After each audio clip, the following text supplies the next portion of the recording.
Coming along great, Rip. Hey, pre-notification gang.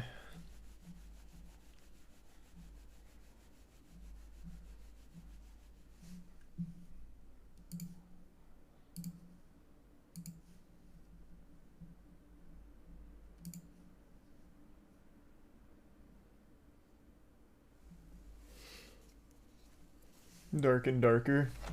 Yeah, maybe. I've got a plan for tonight, but maybe after, depending on when that goes down.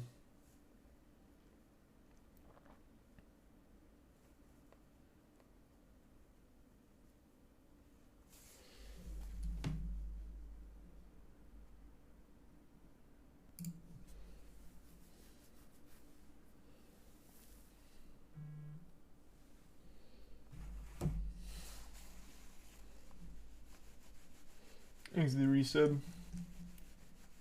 Hasman and the Prime King. And the resub Yeeby.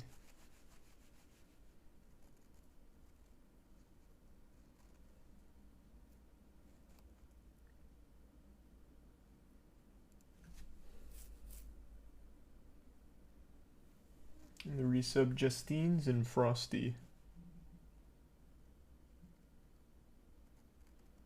And Hoodie in the tier 1 Alinku. And the resub Mountain.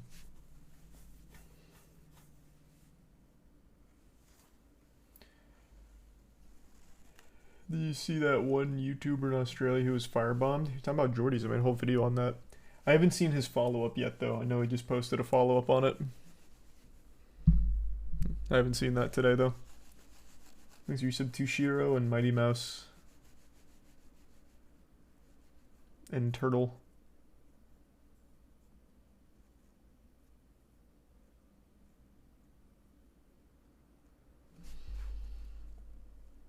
And the resub McKid and Carrie. Yeah, I'm all caught up on Last of Us. It's good.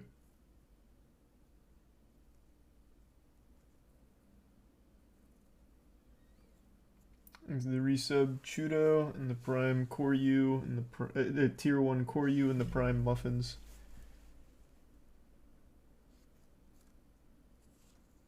I did watch Muda's video on that Adonis.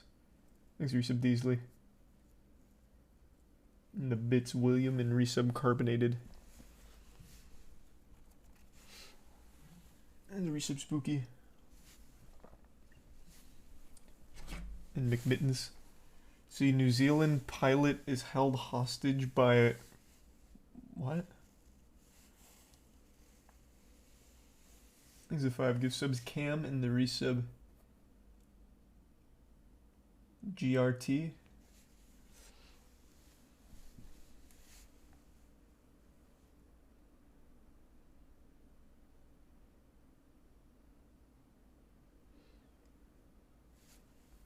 I did see Knock at the Cabin. I pseudo moist metered it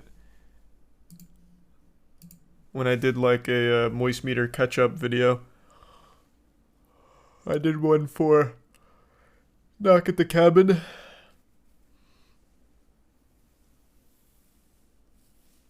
Another new police chase. Nice. I'm just gonna wait for it to end. If it's an interesting one. Thanks to the Prime Knight. The resub Hainsey.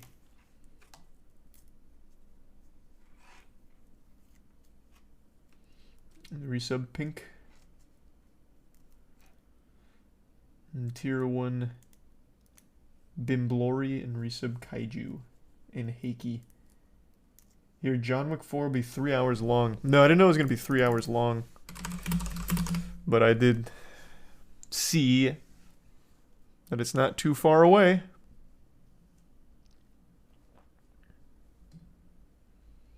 There's a resub Ian and Feeling It.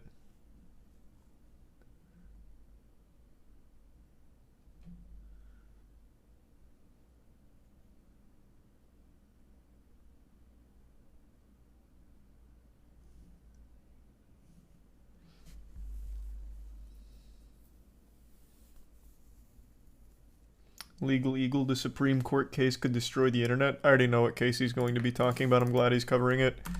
It's the one that targets the algorithm itself, like recommended and all that. Literally everything. Captain Sparkles made a video on it. I'm glad Legal Eagle did as well. Thanks to resub Jato, Fresno, and Chris. The bits Kinway and Fish.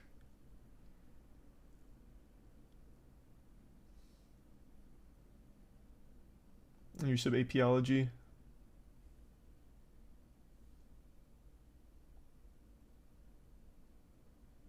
The resub Sandwich. And Anal and Cash. And the Prime Sephi and the resub Kachow. He's making a statement on Wednesday to the Supreme Court. Legal Eagle is? That's huge. That's good. These are the bits. Guess. And congrats. These are some small balls. Can we watch it? Yeah, sure. I feel like most people probably have heard about it by now, but I'm sure Legal Eagle's going to do a much better, more in-depth breakdown than most of us are familiar with, so I think it'll be valuable. We can do that in a minute. Here's the resub grid.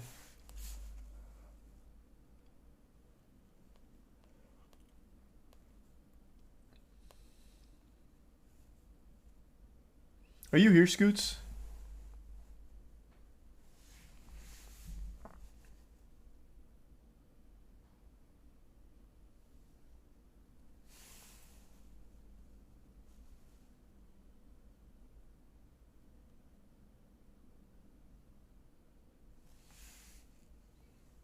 He's a tier 1 Shinobi.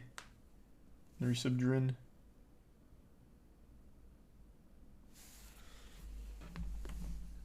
Hold on, let me do something real quick.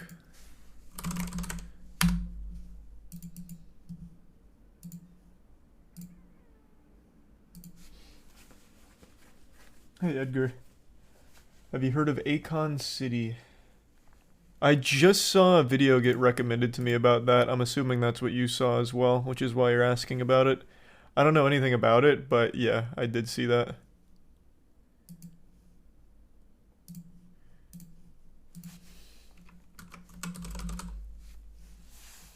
Thanks to give sub Jumbo and the bits Kopi.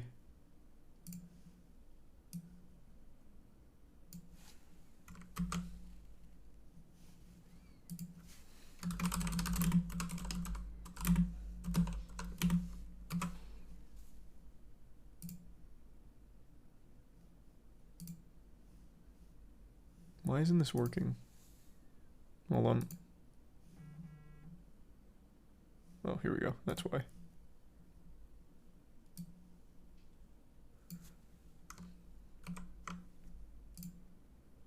There. Thanks to resub Berto and the 5 subs Zod. Thanks, Zod.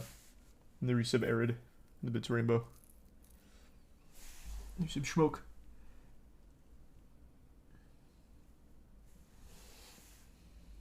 You think we're gonna win this war? You talking about the legislation? No idea.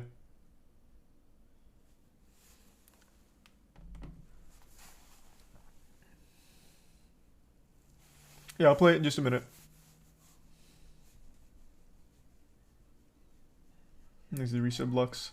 Did you see the framing evidence leaked on the Tate case?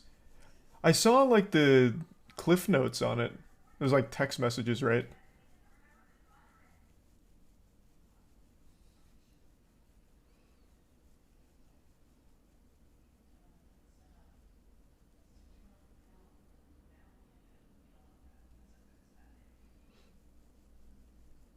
Thanks for 5 gift subs, Cam. Appreciate it, man. Thanks, Cam. And the tier 1 Zod. Resub me out.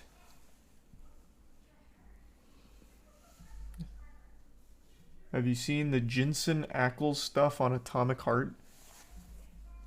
No. Is he a gamer? Why would he be talking about Atomic Heart? Does he have like a voice acting role in it?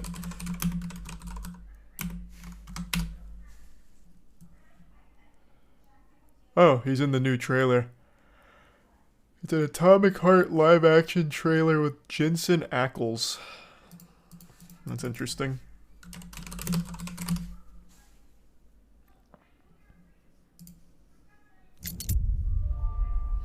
Thanks to the resub Radon, Shioval, Goop, and Digital.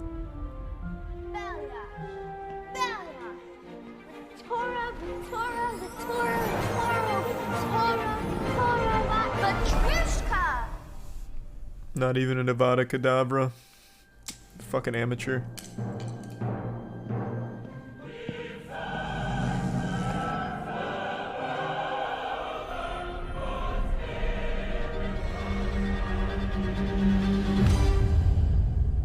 How are we going to survive the robot apocalypse? Watch and learn.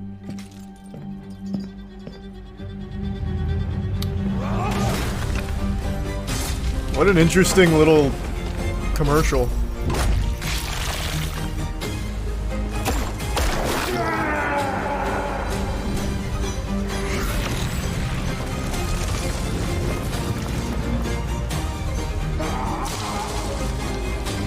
Is the resub recalled?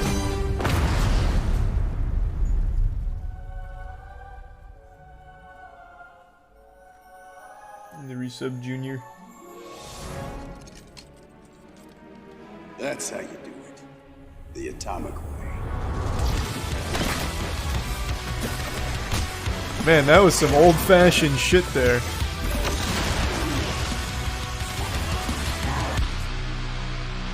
The game does look cool. I can't believe it's actually releasing. It's been like fucking 10 years. What's the plan tonight? So I do want to watch this because this is a pretty important case. And then after that, we got the boys and I going to be doing some Stumble Guys. And then after that, maybe Dark and Darker, assuming the playtest is still up.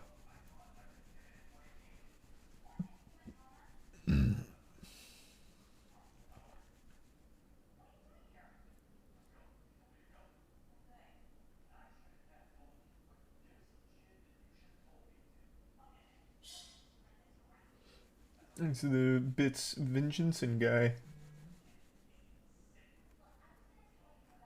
Oh, sweet. Well, thanks, Vengeance.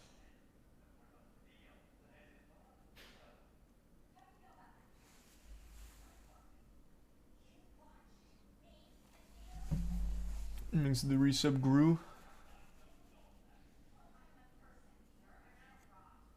Hey, Jay. Hope you're doing well.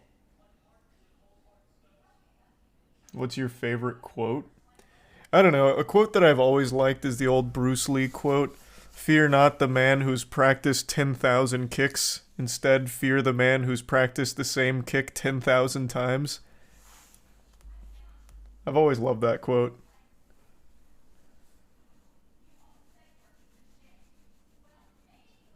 Thanks to the Prime, Azure.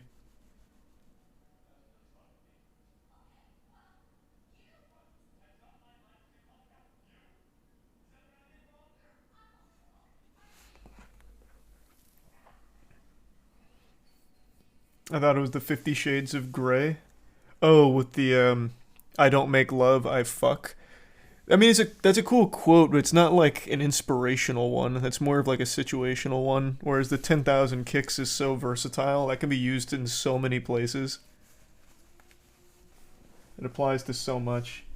Thanks to Prime. Chris Fruit Loops and gift sub the guy.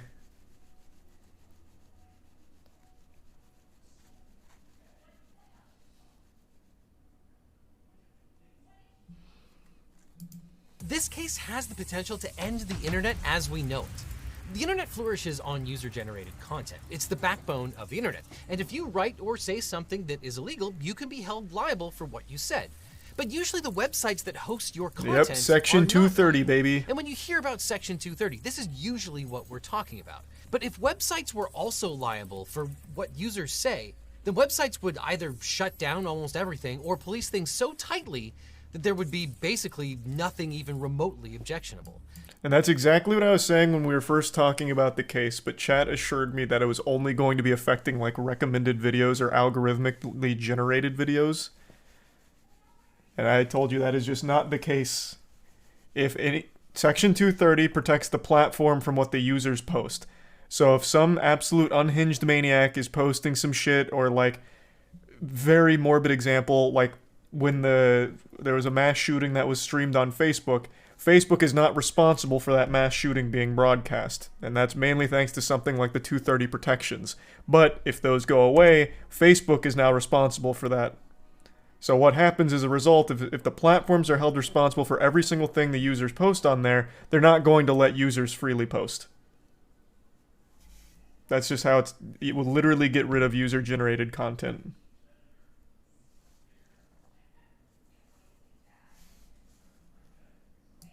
Because if there's one thing that websites hate, it's being on the hook for billions and billions of dollars of potential liability and attorney's fees. And this isn't just some potential hypothetical. In the past, when laws made websites liable for user content, they just shut down the content and never came back. And one case before the Supreme Court this term seeks to do exactly that, but for all of the internet. No joke, this has the potential to end the internet as we know it today. So how did we get here? How did I get here? Well, it started with a tragedy. Noemi Gonzalez was a design major at California State University, Long Beach, who was spending a semester studying in Paris. On the evening of November 15th, 2015, she was dining with friends at a cafe on the Champs-Élysées when an ISIS terrorist with a gun opened fire. Gonzalez was killed along with 130 other people in coordinated attacks at 6 locations across the city. ISIS claimed responsibility for the attacks, and eventually 20 men were convicted of crimes related to the massacre. The lone surviving gunman was sentenced to life without parole. So, was justice served? Well, the Gonzalez family contends that it was not, because there was another perpetrator still at large: YouTube. The family sued Google, which owns YouTube, alleging that YouTube's algorithms amplify violent videos and hateful content, despite the company's efforts to ban violent accounts and limit their reach. The Gonzalez family says that YouTube's recommendations expose people to hateful content, radicalize viewers, and encourage them to make terrorist attacks of their own. Which is an argument that's been made for quite some time, and one of the biggest shortcomings of like YouTube's algorithm and recommended videos that's been critiqued for a while.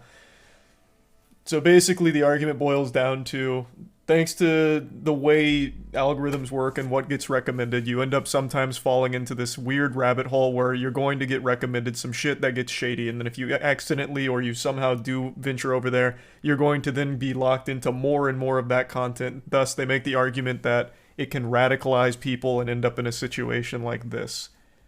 That's kind of the backbone of it. So they're blaming the platform because it does introduce you to the very harmful shit that exists on there. And they're arguing that they should be held responsible, and that targets the Section 230 ruling. Is the resub slam. In the tier 1 head.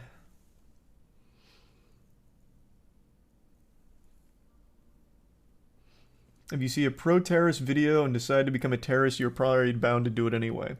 That's not exactly how it works, man. I feel like we're in the age where most people probably have a better understanding of how that kind of shit happens. Like, you see it on Twitter all the time.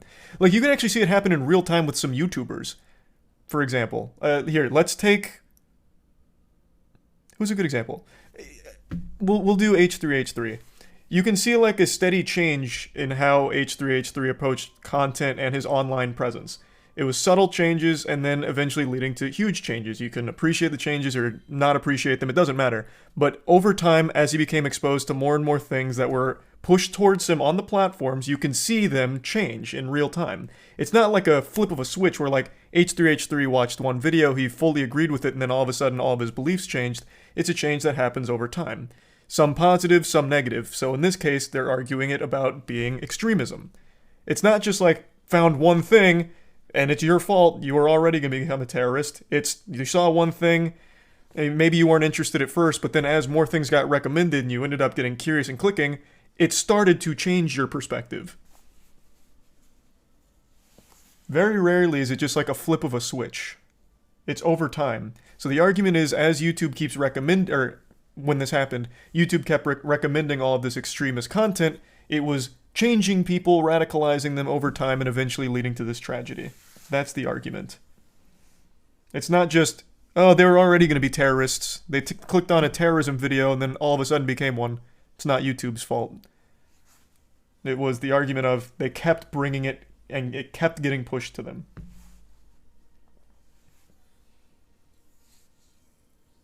The argument could be made for the opposite, though, making people better. Absolutely could. 100%. I used H3 as an example. You could think his change is 100% a positive change.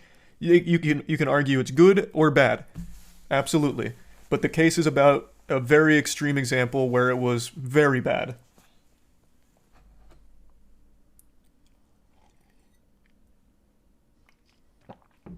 Thanks to the resub, Nameless, Kolbson, and Thick.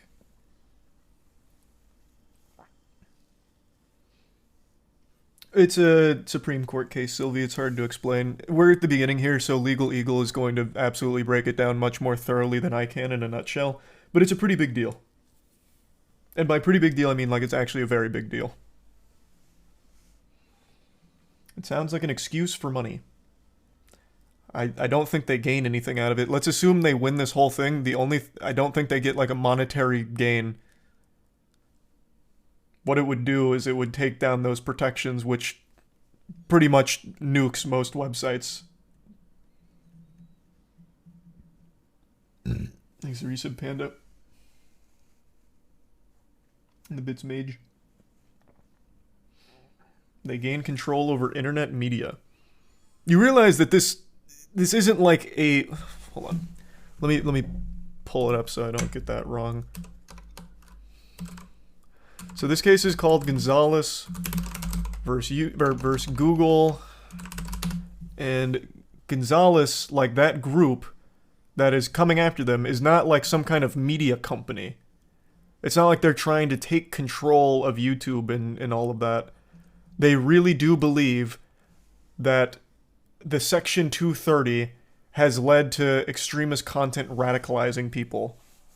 So it's not really like a money or control play, at least not from everything I've read about the case.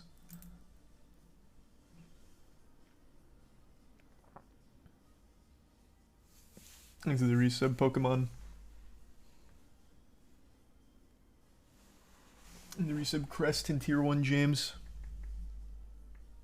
Google argued that because ISIS, not YouTube, made and uploaded those videos, YouTube was not the provider or developer of those videos, and therefore it was immune from liability under 47 U.S.C. Section 230, otherwise known as Section 230 of the Communications Decency Act. Section 230 of the CDA immunizes internet services for the content that its users upload, and often allows websites to remove content without taking on liability. But the Gonzalez plaintiffs contend that YouTube's recommendations should not be covered by Section 230 because the company is acting like a content creator rather than a publisher.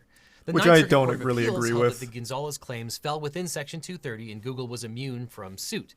The Gonzalez parties appealed and the Supreme Court granted cert to answer the question of whether Section 230 immunizes an interactive computer service from liability for recommending other party content. Now, in support of their claims, plaintiffs allege that, quote, 2 of the 12 ISIS terrorists who carried out the attacks used online social media platforms to post links to ISIS recruitment YouTube videos and, quote, jihadi YouTube videos.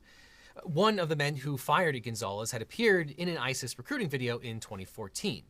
Now, the plaintiffs argue that the defendants violated the Anti-Terrorism Act, the ATA, by allowing ISIS to post videos on YouTube. Under Section 2333 of the ATA, as amended by the Justice Against Sponsors of Terrorism Act, Americans who are injured by, quote, an act of international terrorism that is committed, planned, or authorized by a terrorist organization may sue any person who, quote, aids and abets by knowingly providing substantial assistance or who conspires with a person who committed such an act of international terrorism and recover treble damages. So the legal question in the lower courts was whether a social media platform that was not used to commit a specific, quote, act of international should be held liable for the recommendation. Be liable for aiding and abetting under Section 2333. The plaintiffs say that the answer is yes, that Google aided and abetted an act of international terrorism, conspired with the perpetrator of an act of international terrorism, and provided material support to ISIS by allowing ISIS to use YouTube. So again, it ties into the recommendation. The argument is, even if they weren't making the content by facilitating it, by pumping it out through the recommendations where you get a ton of that content pushed on you the second you click on something, thanks to the algorithmic generation of like recommendations. They're arguing that they acted as a content creator by providing it to them. Thus, it shouldn't be subjected to the 230 protections because they directly contributed. They were basically functioning as less of like a publisher and more of the creator side, which I just don't really agree with. Thanks to the resub. Moist Nath and Tier 1 Auntie.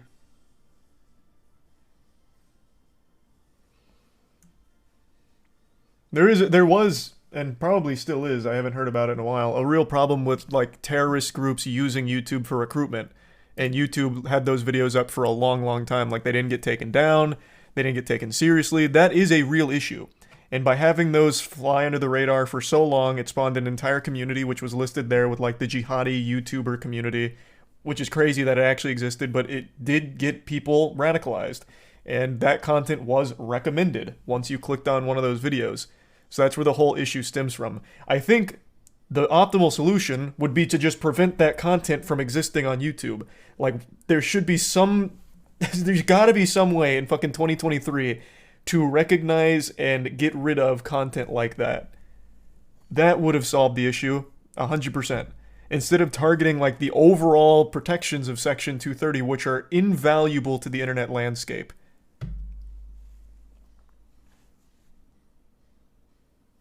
Thanks for the resub Pigeon Commander and the resub Red Rhino. And the bits that guy.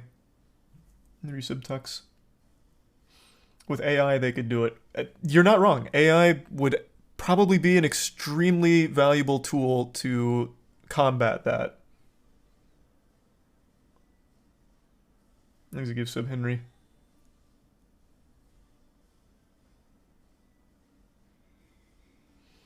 And the resub Gonzo. YouTube just too big to lose.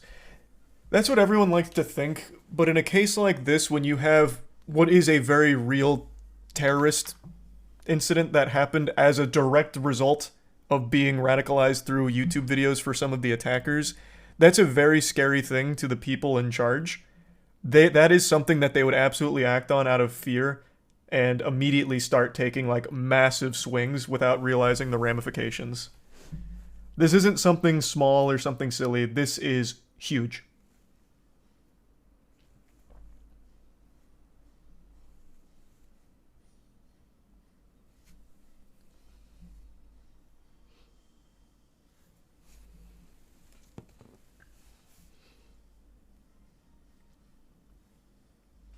Yeah, Hades is a great game though, Fate. Hope you're enjoying it.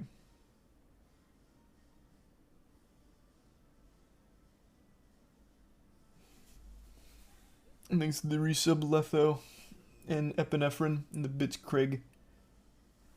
I don't know Craig, I haven't seen him talk about the M&Ms. And thanks to the resub Bungshire. And of course, the defendants say no, the plaintiff's claims are barred by Section 230 of the Communications Decency Act, which often immunizes interactive computer services, aka websites, even when they make targeted recommendations. The trial court and the Ninth Circuit Court of Appeals sided with Google, ruling that the claims fell within Section 230, Section C, because ISIS, not YouTube, created or developed the relevant content. The court said that YouTube, quote, selects the particular content provided to a user based on that user's inputs. The display of recommended content results from algorithms that are merely, quote, tools meant to facilitate the communication and content of others, and not content in and of themselves. As the lower courts noted, the recommendations are based on the user's preferences, not YouTube's. The plaintiffs argue that Section 230C does not apply to, quote, activities that promote or recommend content. So let's dig deeper into what all of this means. First of all, the plaintiffs are not simply arguing that platforms are liable because terrorists have used their services. They argue that the powerful algorithms that recommend content are not covered by the CDA because the recommendations are content in and of themselves. And as the Ninth Circuit said, the complaint alleges Google uses computer algorithms to match and suggest content to users based upon their viewing history. The Gonzalez plaintiffs allege that in this way, Google has recommended ISIS videos to users and enabled users to locate other videos and accounts related to ISIS, and that by doing so, Google assists ISIS in spreading its message. So the plaintiffs claim that YouTube facilitates communications between ISIS and people who watch their videos, thereby aiding ISIS in recruiting new members. The plaintiffs acknowledge... Which is a very... I mean, that is true. They are not wrong. Everything they said here is correct. Which is why it's such a fucking tricky case. That is 100% accurate. And you can... This was an issue for a long time. If you click on one of those videos, you will get recommended the entire community of videos, which legitimately does assist in spreading ISIS messaging and radicalizing people. So they are correct.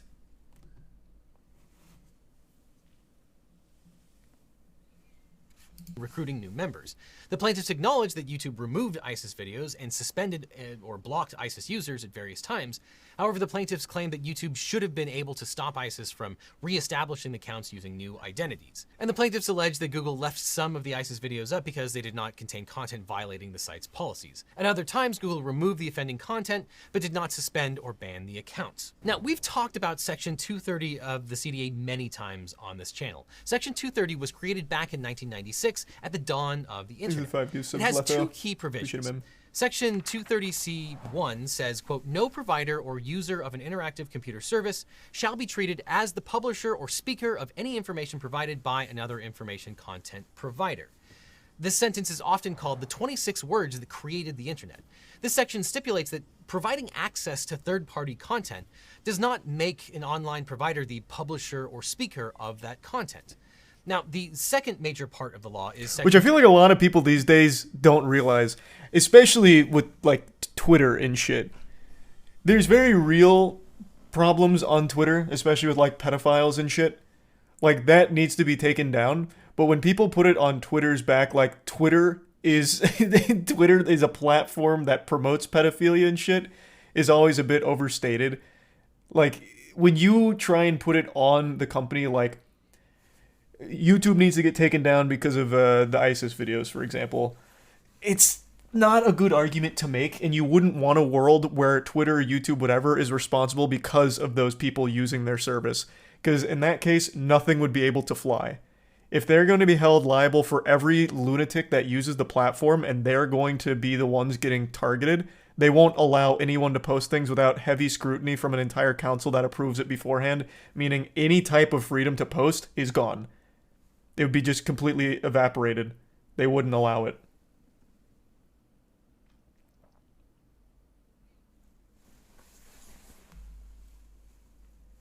Thanks for the resub, Mitch. And Tier 1, Sebastian. The news has literally worked this way forever. Kinda.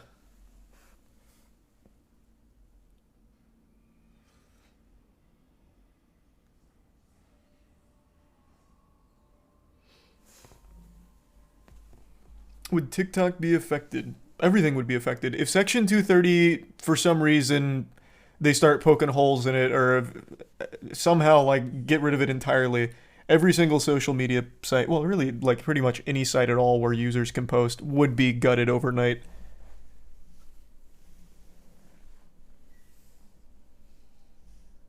%.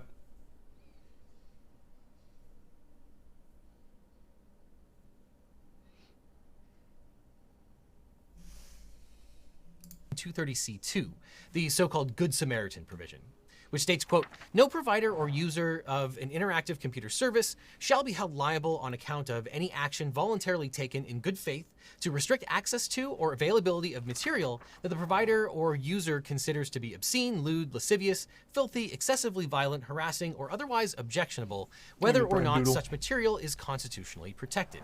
So this provision gives online platforms broad immunity from liability if they moderate content in good faith. This provision was meant to allow websites to police itself without incurring new liability, because it was an issue of knowledge. A website might not know what speech was hosted on that particular website, in which... I think the world would be better if social media was down for a bit. That's a very short-sighted thing. I think one thing that Twitter has been invaluable with is information, to a fault almost, with an information overload. We can now easily tell when major media outlets are lying, such as with Sam Bankman-Fried, where it was all fluff pieces about him not being a fraud and all that. We can easily see when they're not talking about things, such as the train derailment in Ohio and everything like that. So should all of this get overturned, Section 230 is gone, you won't have Twitter. You won't have user-generated content. It will be gone. And then you are completely at the mercy of all of the corrupt mainstream media outlets that can easily feed any narrative to you at all, and you will never be able to fact-check it because that doesn't exist anymore. You wouldn't know. That's for everything. That's Twitter, YouTube, TikTok. Anything where users post content would be gone.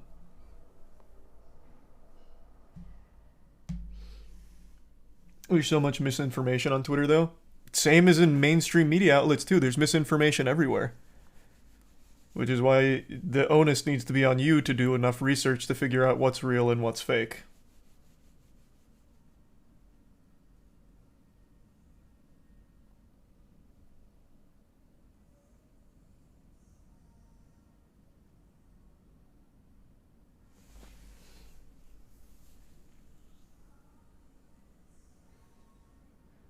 Is the resub Nick? Will this affect the world or just the U.S.? Well, so far it's affecting neither. Like, it is still, it's not, nothing's been put into place. This is all just like worst case scenario. Should the worst come to pass from the Gonzalez versus Google case and the precedent it sets, as well as what it does to Section 230. It's just analyzing like what could happen in the worst case scenario, and it would affect everything.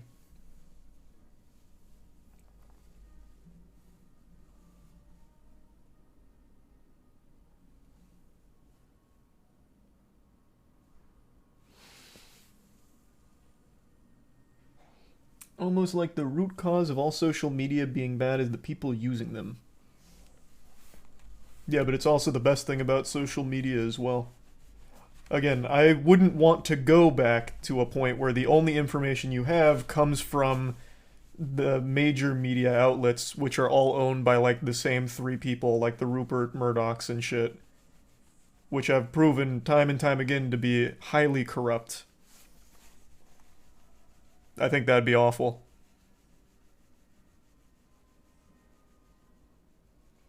Thanks to the resub. Planet, Invicta, and the Prime Fruit. Super villain-ass name. It is a pretty fucking super villain-esque name.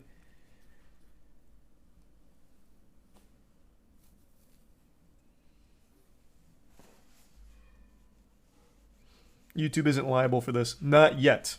That's what the whole argument is about. Will they be held liable for the extremist content that was being recommended to people that actually did radicalize some of them and led to the 2015 terrorist attacks?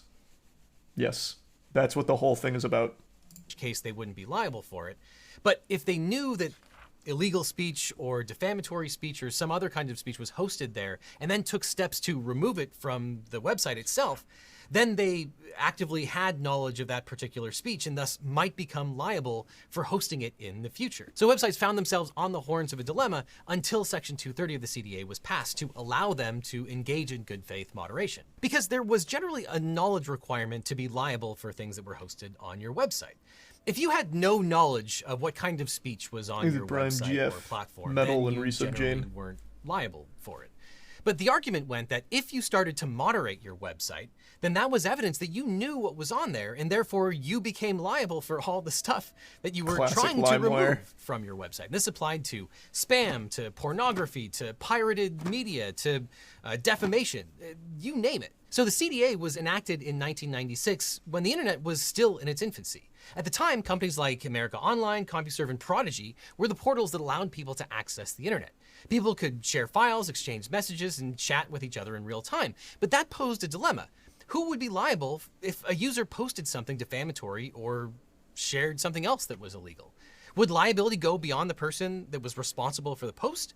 Or would the internet companies who hosted the content also be on the hook? And that brings us to the distinction between content publishers, distributors, and platforms, which is often completely misunderstood.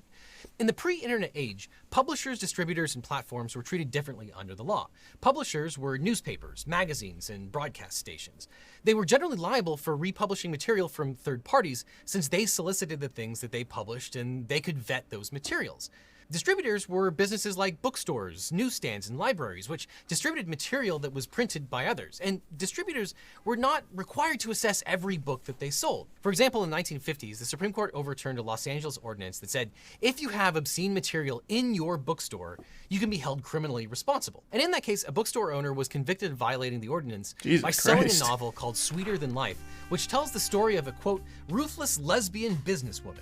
The Supreme Court said that the bookstore couldn't be responsible for reviewing every single thing in the book or magazine that it sells. And distributors only had liability if someone notified them that something they carried was illegal. That's sort of the origin of the knowledge requirement. And platforms were common carriers like phone companies Which makes and sense. television broadcasters. Platforms. I mean, that makes total sense. Not knowing everything that's going into it, that's fine. Being made aware of it, recognizing it as a problem, and getting rid of it, that's like the natural course of things, and that's just kind of the way things have worked for quite some time. I'm surprised that happened all the way back in the fucking 1950s, Christ. Thanks, Resub Jingle Bug, Donut, and the Prime Humble. Hope you're doing well, Donut.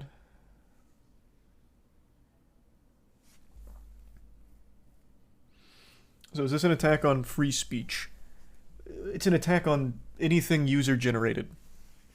Like, anything user-generated is what this would affect from any platform that allows users to generate the content. So, by extension, yeah, obviously. Thanks, Resub Grotesque.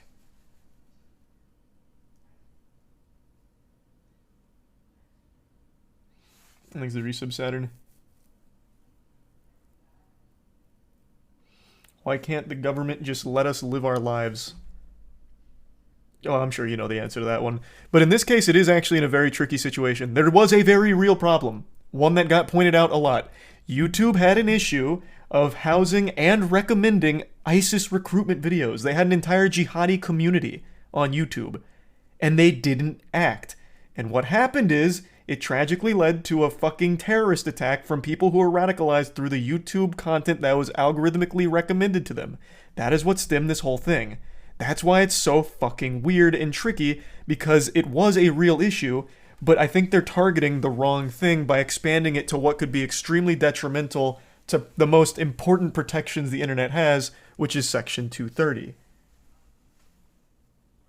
It's not just a case of them trying to meddle in our lives at this point. This one literally was a problem. But I think they're targeting the wrong thing about it.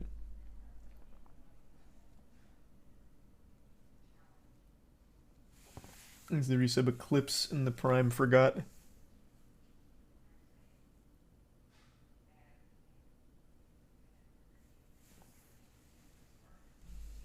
What solution would there be to the problem? They want an actual solution. If this is the only way to solve it, they'll probably do it eventually. Which is a scary thing to think about. Like I said, the solution is tighter moderation on extremist content, clearly. But given the size, the scale of YouTube, I recognize with common sense that that is too big. That's too many things to review. Which is why AI could be instrumental. AI could do that. AI could solve that problem if YouTube was given the incentive to push that and have that work for them. That would be the solution, as opposed to just taking down 230.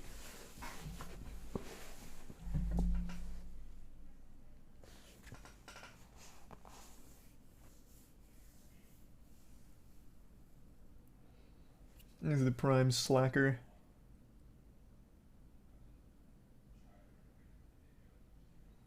Do they have the incentive? Oh, I'm sure now they do. With this, I think so. I wouldn't be surprised if they really went hog wild with like AI moderation tools to tackle extremist content on the platform. Yeah. Fuck yeah.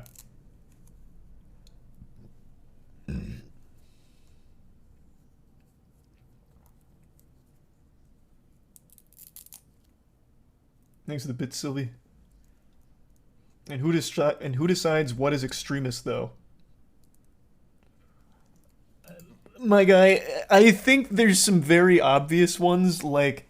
And you did mention it. I didn't read the rest of it. Some of it's obvious, but some of it's more subtle. You're not wrong, but I think even just starting with the obvious is a great start. Like, the jihadi community literally was called the jihadi YouTube community, where they had literal ISIS recruitment videos. And I've seen a couple of them. They were actual like Windows Movie Maker things sometimes, talking about like information to learn about joining ISIS as well as fighting for ISIS, this kind of thing. Like that kind of shit existed for a long time and got recommended to people. This was a problem people called out for quite a long time. And it persisted. It should have been easy, assuming the AI gets there, to recognize that as, wow, blatant extremism, that's a problem. Thanks to the bits dumpy. There was tons of it. Thanks to resub robust.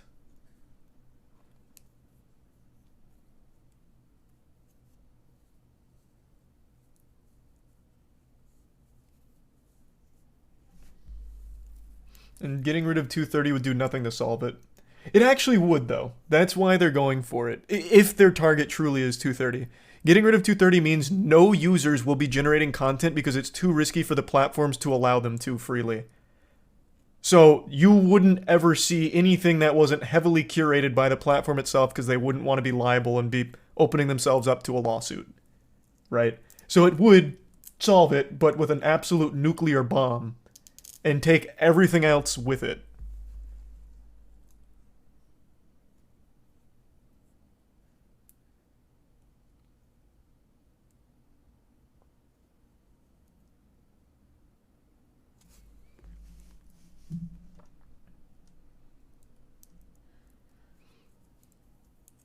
I know AI is not good enough yet, but it can be, and will be.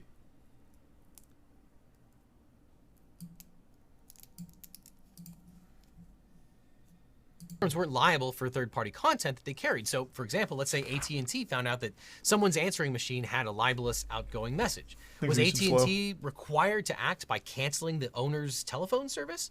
Well, the court said no. AT&T couldn't be sued for libel simply because the owner used its service to say something libelous. And similarly, a broadcaster wasn't liable for running a political candidate that falsely accused someone of being a communist.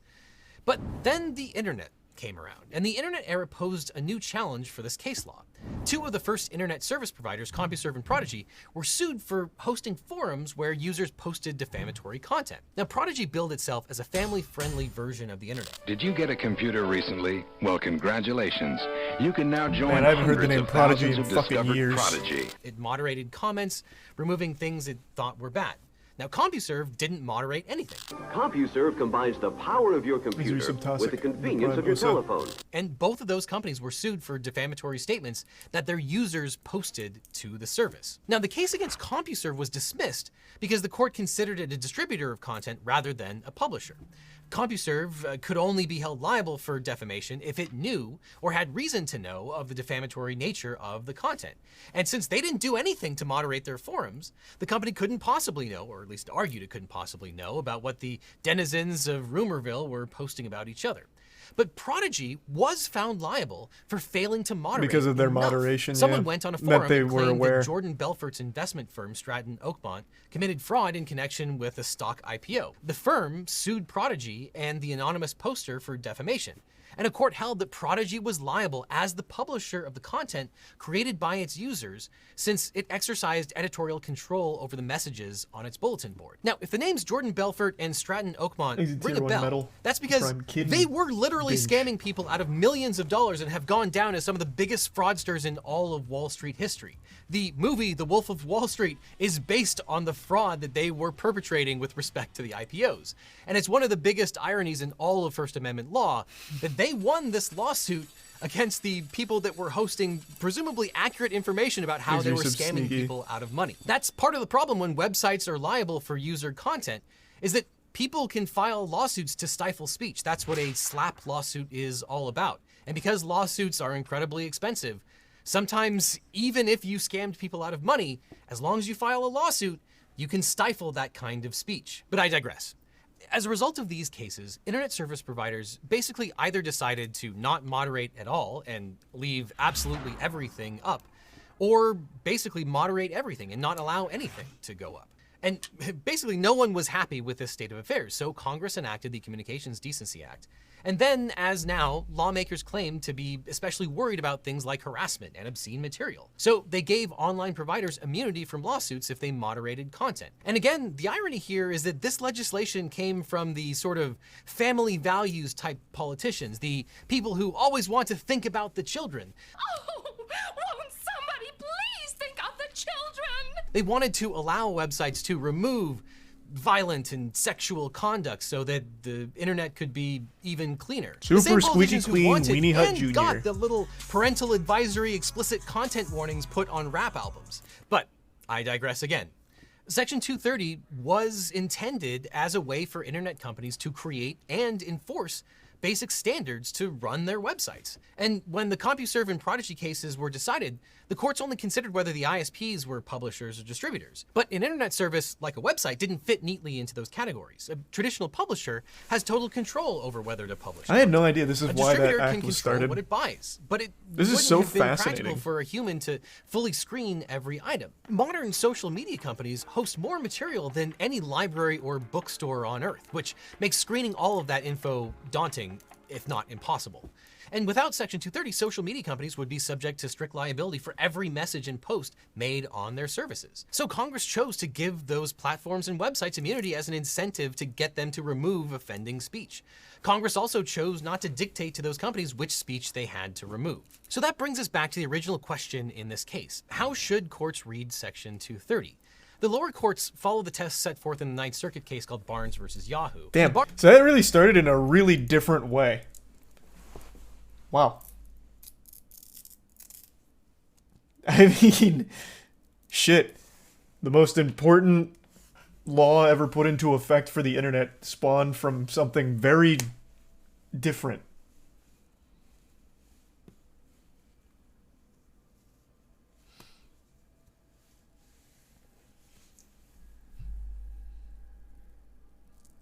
Yeah, unintended consequences, but it was the most beneficial thing for the internet. Without Section 230, the internet as it stands currently would not exist, and would have never existed.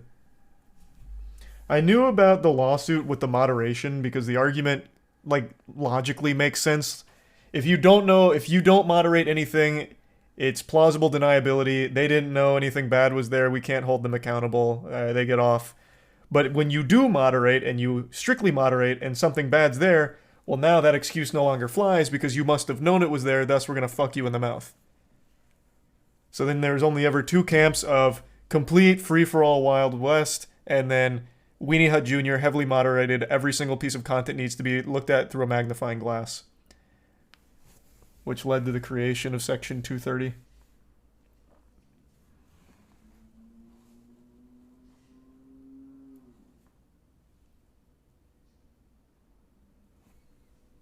And suddenly they're then liable for DMCA and not just content creators, for example. I don't think they are, though. What platform has been held liable for DMCA? In the early days of YouTube, I remember there was almost a case like that, but I'm pretty sure it was ruled in YouTube's favor.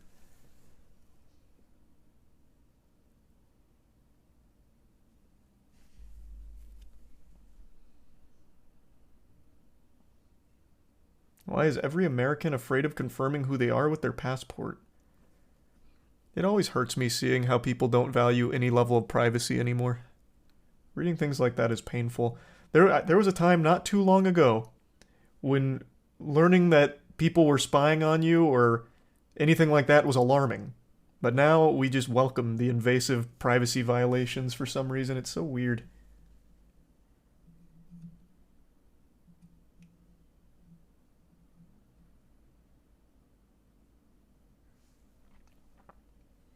He's Tier 1 Holly and Resub Haley.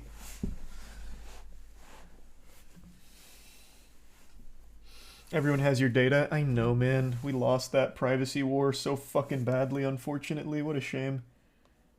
Every single thing collects data. It's so bad. Ugh. And no one cares anymore. Does anyone remember, this is going to be a deep cut. I think it was probably about 12 years ago now. Maybe a little bit longer. there was a big report that came to light about phones listening to you. People started recognizing that ads were curated to conversations you were having without ever putting anything into the phone.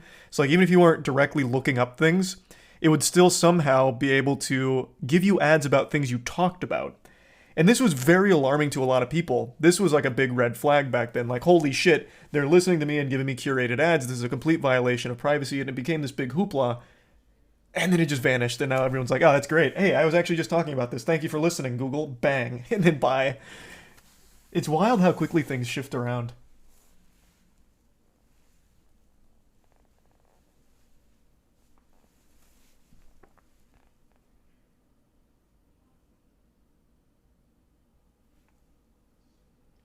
I remember my mom crying when I was in a chat room playing games in 2004. Yeah, I remember that too. There used to be this very obvious rule on the internet of don't tell anyone anything. But now it's actually just tell everyone everything or you're a fucking weirdo. He's fucking crazy.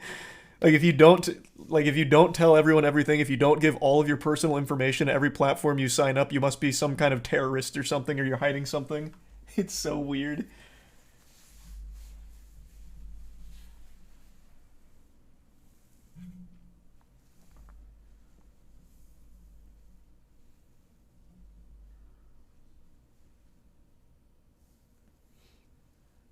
That's completely off target from what the actual case is, though. That was just ancillary because I saw someone ask why people are opposed to giving their passport when signing up to websites, which I think should be obvious.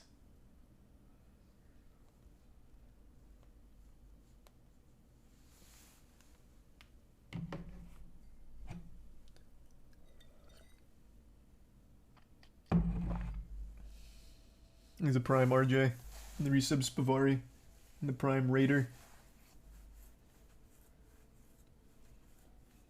Has there ever been a court case where law enforcement used the listening devices to get targeted ads to confirm a crime was committed?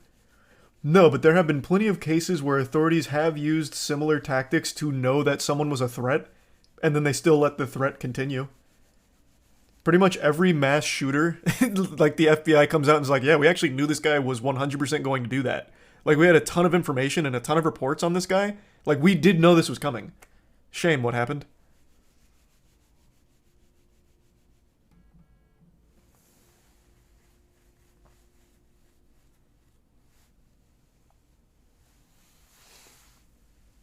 But yeah, this is a very serious case.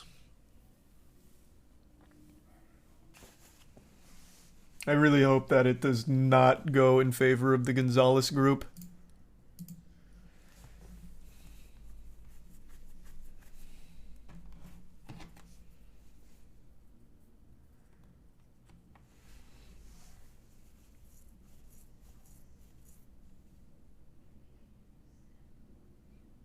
If this all goes down for the worst, what would your first action be?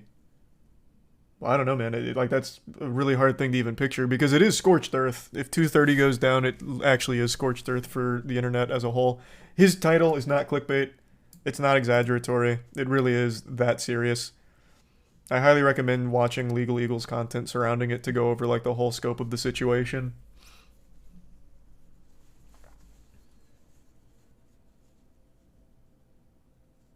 These resubs Sync, Alexis, and Stony.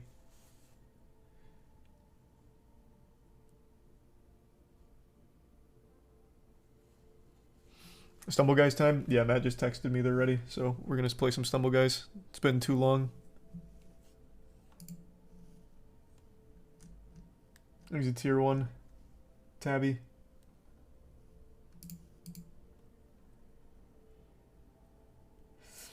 Getting rid of 230 isn't the apocalypse. You're saying it'll be YouTube, Instagram, Facebook aren't going to shut down user content that'd kill their business and just force their hand to more heavily moderate. No, it would actually kill their business. It wouldn't do it overnight. They'd try and somehow come up with a compromise, but if you are held liable for everything users post, you will not let users post without heavy scrutiny and going through your own verification to make sure it's safe, right? And that's a ton of users. You can't do that. You're going to have to shut it down completely because if you don't, you're going to be held liable. That's absolutely what would happen. If 230 goes down, it'd be a complete disaster. Yeah, I'm hopping in that. There's no, like, half measure you can take. They'd have to. Otherwise, they'd be liable anytime someone trolls. Like, before I hop in the call, if you wanted to, if 230 goes down, and YouTube still somehow tries to make this work, you could completely fuck them. Like, if you somehow get, like, a checkmark approval, like, you're a verified poster, you can post. Like, if you somehow get that permission, you could fuck the entire company by just posting, like, join ISIS. And then what would happen is YouTube would be held liable, and then bang, they're on the hook for $1 million lawsuit, millions upon millions of dollars. They wouldn't have protection anymore. So they wouldn't allow it. Just like they didn't back in this time that he's talking about with, like, heavily moderated content or Wild West.